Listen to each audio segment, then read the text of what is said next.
নমস্কার বন্ধুরা, mobile phone ইউজারকারীদের জন্য এবার বড়সড় সিদ্ধান্ত নিল ট্রাই অর্থাৎ telecom regulatory authority of India.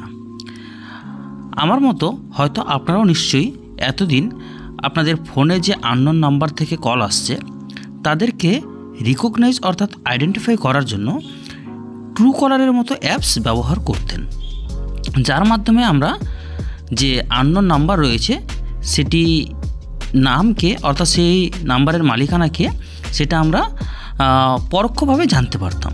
যদিও ট্রু কলার অ্যাপসটি হচ্ছে সম্পূর্ণভাবে চাইনিজ অ্যাপস, তা সত্ত্বেও আমরা নিজের সুবিধার্থে কিন্তু সেই অ্যাপসকে ব্যবহার করতাম শুধুমাত্র সেই নাম্বারের মালিকানাকে আইডেন্টিফাই করার জন্য।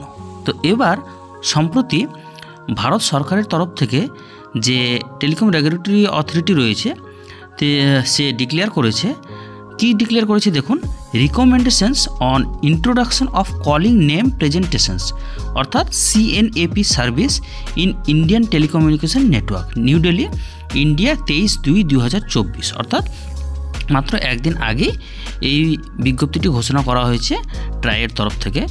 এবং এই বিজ্ঞপ্তিটি কি সেটা প্রথমে আপনাদেরকে বলে দিই যে এর মাধ্যমে এবার কি হবে, আমাদের মোবাইলে যে কোনো নতুন নাম্বার থেকে যদি কল আসে তাহলে কোনো আন্দাজ করে নয়, এবার থেকে সেই নাম্বারের যে মালিক অর্থাৎ যে আধার কার্ড দিয়ে সেই সিমটি পারচেজ করা হয়েছে সেই আধার কার্ডের নাম কিন্তু অটোমেটিক আপনার মোবাইলে চলে আসবে।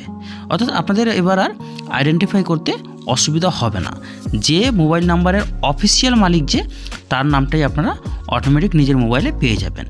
তো এক্ষেত্রে যেমন ফেক কলের একটা সম্ভাবনা কমবে, তেমনই মনে করা হয় যে বিভিন্ন ইলিগেল অ্যাক্টিভিটিসকে নিয়ন্ত্রণ করা যাবে এই ফোন কলকে ট্র্যাক করার মাধ্যমে।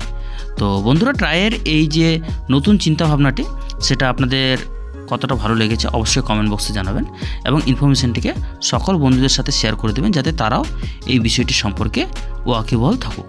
ধন্যবাদ।